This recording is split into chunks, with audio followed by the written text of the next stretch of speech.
Hey guys, it's Lauren Egan here at the Bulwark. Today I have Terry Virts with me. He is running for Senate in Texas. He's a Democrat. He's running to potentially take on Republican incumbent John Cornyn. Of course, he's also facing his own primary. So a lot's going on in Texas these days. Terry, thanks for being here. Thanks for having me on, Lauren. Yeah.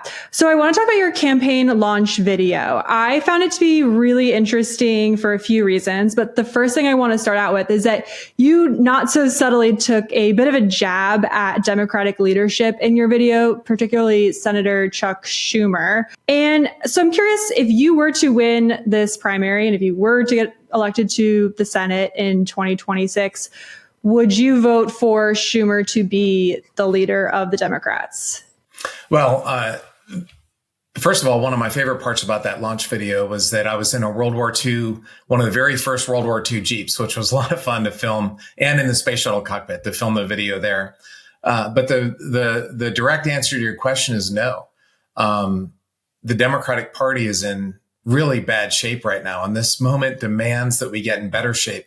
We've got Donald Trump, and I say this very deliberately, he is a fascist, and he's taking this country down the path of fascism. And the only way to fight back against him is with a healthy Democratic Party. And the party is anything but healthy. And right now, you look at all of the numbers, every poll that comes out, Trump is unpopular. He's historically unpopular on every issue. And the Democrats are worse on every issue. So we have to do something different. I use an analogy, like I like sports. I'm a baseball guy. Or football or whatever the team is. If you've got a talented team and you're losing badly, it's time for a new head coach. And I'm running for the Senate. And so Senator Schumer is our current leader in the Senate. I think we need new leadership. And I think it's insane to continue to try to do the same thing and hope for a different result. And also, if the current crop of Democratic senators would take that step and replace their leadership, that would tell voters nationwide that, hey, as a party, we understand that you don't like the direction we've been going in, that you understand that we need a course correction, and that we're doing that for you. I hate to take this long answer, but in my launch video, I talked about debriefing. And as an F-16 pilot, I was a fighter pilot. After a combat mission, you debrief. You figure out what went right, what went wrong. As a NASA astronaut, after a launch simulation, we would have a long debrief and figured out, what went right, what went wrong, not to yell at people, but to get better and to make sure we didn't die. And the Democratic Party has not had that debrief after the shellacking we just got a few months ago in the 2024 election. And that's something that we need to have. We need to have it publicly, and we need to tell voters that we hear you and we are getting better.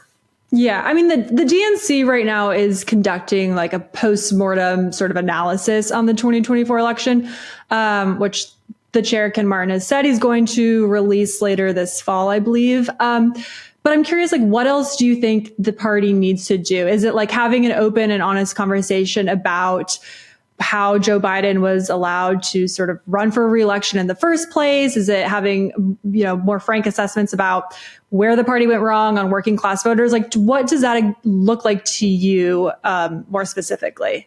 Yeah, absolutely. And I applaud Chairman Martin for doing this. I think the time for the postmortem was November of 2024, not November of 2025. My primary is in 190 days from today. Early voting starts in 176 days. So that we are well on our path to this midterm election. Look, Joe Biden hung on for too long. Everybody in America knew that he was too old to run again. Everybody in the world, my friends in other countries, were like, what are you guys doing? This guy's too old to be president. And yet we hung on for too long. And when it comes to Senator Schumer and other leaders, like, you can't keep on hanging on to the same thing. We told voters he wasn't too old. The voters didn't believe us. They trusted Donald Trump more than they trusted us. We told them that the immigration's not a problem, that if you want to stop illegal immigration, you're racist. Well, right here in Texas, I was just down in the Valley 2 days ago. A lot of Hispanic Texans said they don't want illegal immigration. They want legal immigration. Of course, they want to be treated fairly with respect as human beings, which Trump is not, by the way. But we kind of brushed the immigration issue under the carpet. The economy, we said, hey, the stock market's at an all-time high. 50% of Americans don't even own one share. So it felt like we were gaslighting voters, and they trusted Donald Trump, which is unbelievable. Voters know that he's a liar, but they still trusted him more than us. And that's a serious problem. And our numbers just keep on going down. They're not getting better. They're going down. And the time for course corrections now, because unless we win this midterm election, Trump gets another 2 years to continue down this path of fascism. And he is taking a sledgehammer to the foundations of our country and our democracy. And we can survive for a time, but we're not going to be able to survive indefinitely. And the time to start winning is now. And the time to make those mid-course corrections, like I've said, when I was an astronaut, I flew rendezvous, and you don't just stay on the same orbit. You have to make mid-course corrections to your orbit in order to make it to your rendezvous target. We need to make those changes now and not wait and do a postmortem after the 2026 election. I think unless we make those changes now, I think there's going to be a red wave. The Democratic national leadership thinks that Trump's unpopular and will pick up a few House seats, and they think we can't take back the Senate. Well, that's no strategy. And I think rather than us picking up a few House seats, I think Republicans will, unless we make that change now. What do you think are the biggest changes that the National Party could make? And I mean, I think in your video, and you've talked elsewhere about how you feel like Democrats are out of touch with Texas values. So I'm curious, like, to you, is that the party moderating then on cultural and social issues? Like, what would those changes really look like ahead of 2026? Sure. I love the Alyssa Slotkin model, the senator from Michigan. She's awesome. We need to stop the culture war stuff. Voters have voted. They don't want that. And we need to focus on the middle class, the working class, on strengthening our middle class. It's being eroded terribly by billionaires. This big, beautiful bill was a giant handout to billionaires, and it's more erosion of the middle class.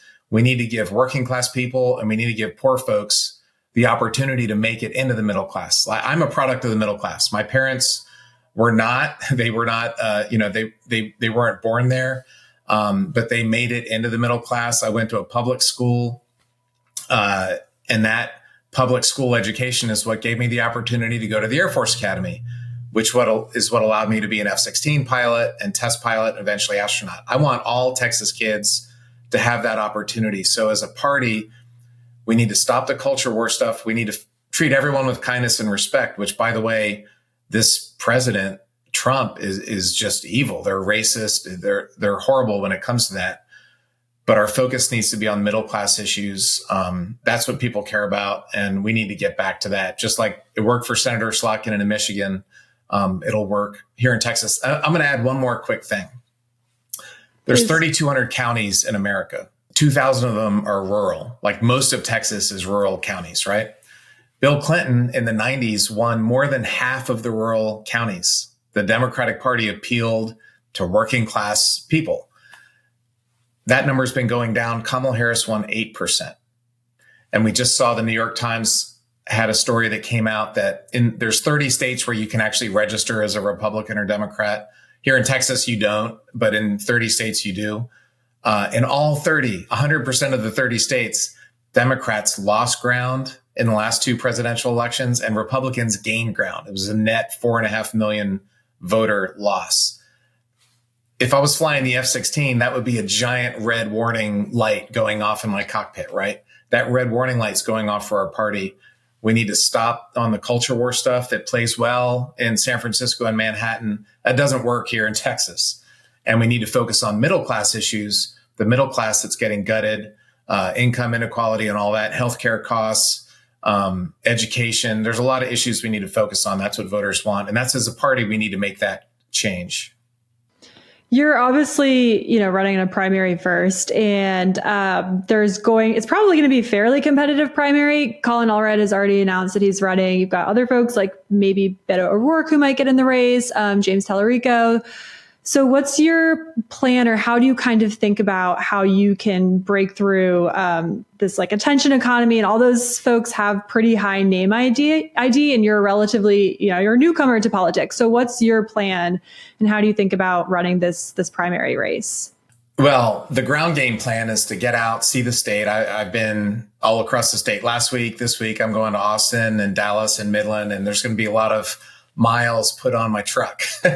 But and there's going to be a lot of podcasts I go on, a lot of AM radio. You know, I'm going to be on the NBC tonight, so I'm going to do all those types of things. I'm going to get out there and connect with voters. But the reality is, and this is another kind of tough love medicine, we haven't won here in Texas statewide in over 30 years. The great Ann Richards, you know, don't mess with Texas. She was governor here the last time a Democrat won in Texas. Pearl Jam was at the top of the charts the last time a Democrat won in Texas. And so we need to do something different. And if yeah. Well, what do you do differently too? Because we've been talking, I literally feel like every election cycle, I write a story. This is the year for Texas. Everyone writes a story. Yeah. Like you can Google it. I've written that story too many times. So why is this year actually different? Well, a couple things. I think running the same candidate who just lost is not the right answer. I think running a proud progressive person that can win in the very blue suburbs of Austin is not the answer for a state like Texas statewide. I think running somebody with a background like F-16 pilot and astronaut is very unique. That will connect very well across this state.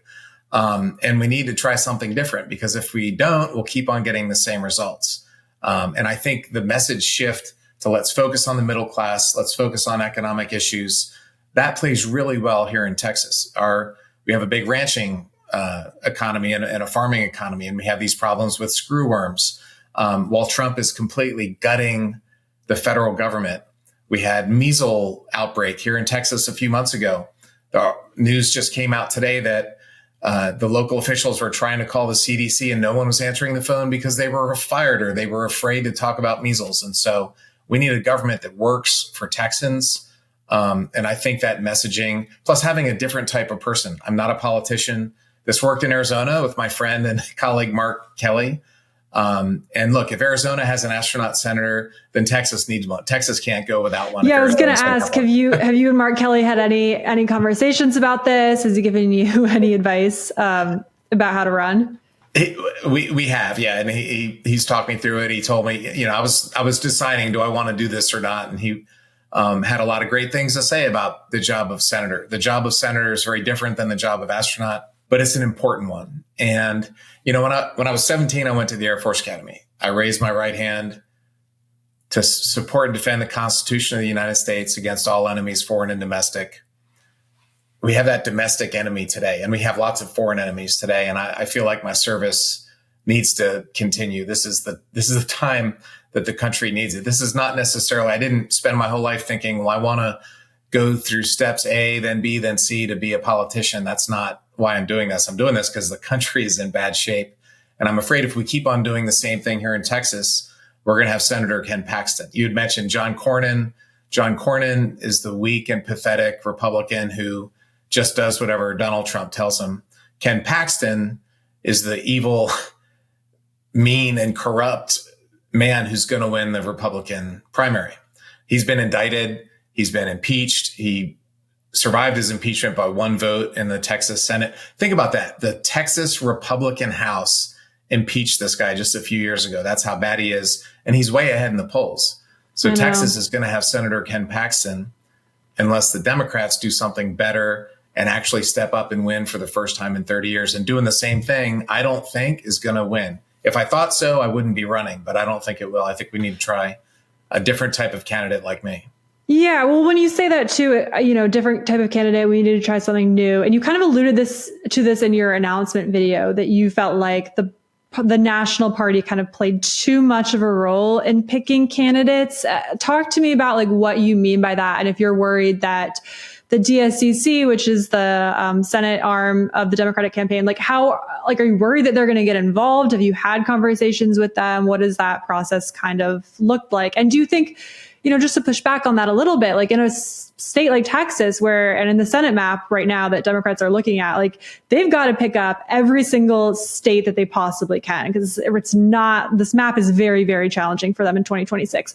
So is there a place for the party to kind of step in and help make sure that the best candidate does emerge from the primary, especially with some of these races, you can sometimes lead to a more liberal candidate coming out of the primary that maybe isn't the best fit for the statewide. So talk to me about how you're thinking about that and kind of what you meant in your announcement video.